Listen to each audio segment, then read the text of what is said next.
तो आज बात करते हैं हरिशंकर परसाई जी के एक बहुत ही जबरदस्त व्यंग की। और कमाल की बात यह है कि ये पूरा का पूरा व्यंग महान लेखक प्रेमचंद की सिर्फ एक तस्वीर पर टिका है। तो कहानी की शुरुआत होती है प्रेमचंद और उनकी पत्नी की इस एक बिल्कुल साधारण सी दिखने वाली तस्वीर से। यही तस्वीर, यही हमारे आज के पूरे विवेचन का कह सकते हैं कि मुख्य सबूत है। एक ऐसा सबूत जिसमें एक बहुत गहरा राज या कहें एक गहरा कटाक्ष छिपा है। पहली नजर में देखें तो तस्वीर बिल्कुल सामान्य लगती है ना?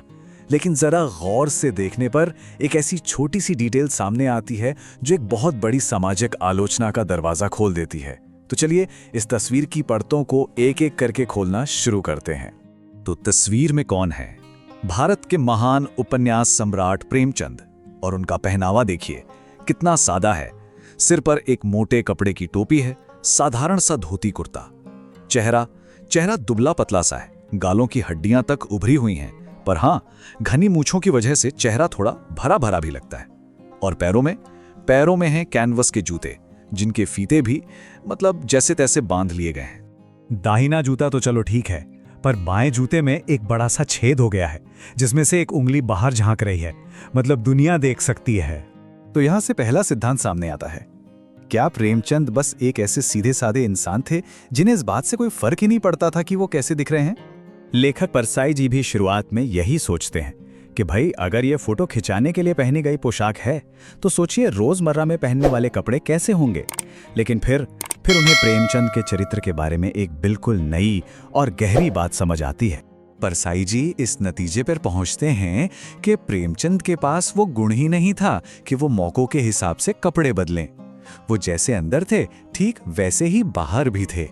उनकी सादगी, उनकी प्रामाणिकता में कोई मिलावट नहीं थी, कोई दिखावा नहीं था। और यहीं वो असली टकराव सामने आता है।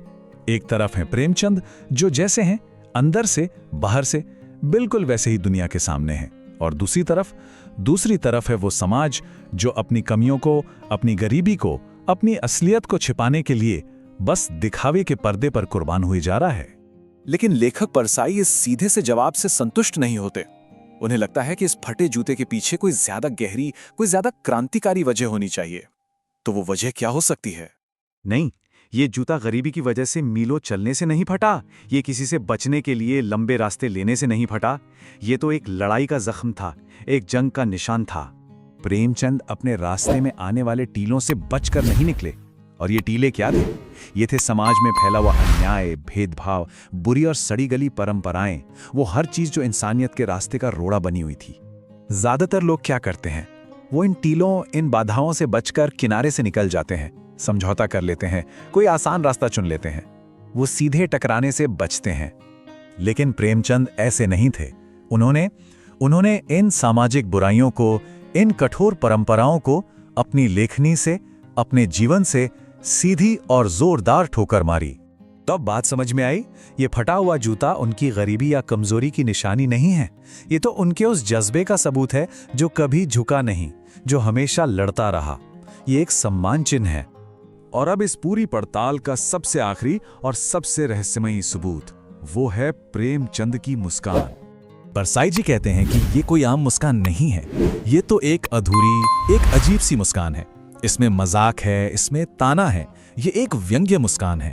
तो ये मुस्कान किसके लिए है? ये हम सबके लिए है। ये उस पूरे समाज पर एक कटाक्ष है जो अपनी असलियत को छिपाकर दिखावे को सबसे ऊपर रखता है।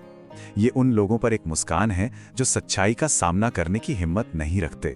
तो इस फटे जूते की पूरी जांच पड़ताल का अंतिम फैसला क्या निकलता है? देखिए, आखिर में ये पूरी बहस दो तरह के जूतों पर और असल में दो तरह की जिंदगी जीने के तरीकों पर आकर टिक जाती है। एक तरफ प्रेमचंद का जूता है और दूसरी तरफ हमारा। प्रेमचंद ने चुना कि उनका संघर्ष, उनकी मेहनत दुनिया को दिखे, भले ही जूता फट जाए। लेकिन उनकी नींव यानी उनका पैर, उनका आत्मसम्मान, वो हमेशा सुरक्षित रहा। और हम क्या करते हैं? हम अपनी उंगली को, अपने कमियों को छिपाने के लिए ऊपर से अच्छा दिखने वाला जूता पहनते हैं, भले ही नीचे से उसका तला घिसता चला जाए, भले ही अंदर से हमारी नींव, हमारी ईमानदारी ही क्यों ना खोखली होती जाए। तो एक मामूली सा फटा जूता परसाई जी उसके जरिए एक इतना शक्तिशाली और गहरा संदेश दे जाते हैं कि असल में जिंदगी में क्या चीज मायने रखती है, सादगी, हिम्मत और सच्चाई। तो परसाई जी का ये व्यंग सिर्फ प्रेमचंद का विश्लेषण करके खत्म नहीं हो जाता। नहीं, ये तो आईना हमारी तरफ घुमा देता है और हमें एक आखिरी बहुत ही तीखे और सोचने पर मजबूर करने वाले सवाल के साथ अकेला छोड़ जाता है।